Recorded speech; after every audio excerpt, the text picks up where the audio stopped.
ثم قال صلى الله عليه وسلم: حانت الصلاة.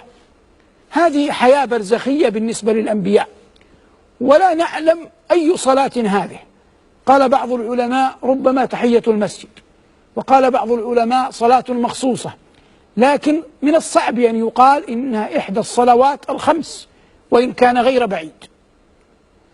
قال عليه الصلاة والسلام: فحانت الصلاة فأممتهم، أي صليت بهم إماما. وهذا المعنى خلده شوقي تخليدا عظيما في شعره: صلى وراءك منهم كل ذي خطر، ومن يفز بحبيب الله يأتمم.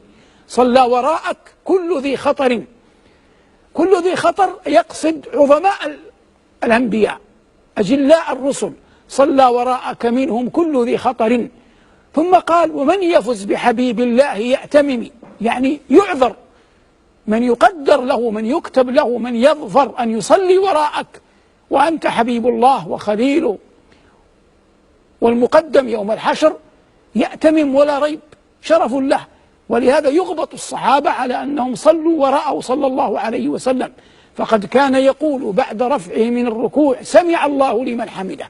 هو يدعو يقول: سمع الله لمن حمده، فيقول الصحابة الذين صلوا وراءه: ربنا ولك الحمد. وهذا شرف عظيم. فرؤيته صلى الله عليه وسلم والإيمان به والوفاة على ذلك من أجل وأعظم الشرف بلا ريب. يا ليتني كنت فردا من صحابته أو خادما عنده من أصغر الخدم.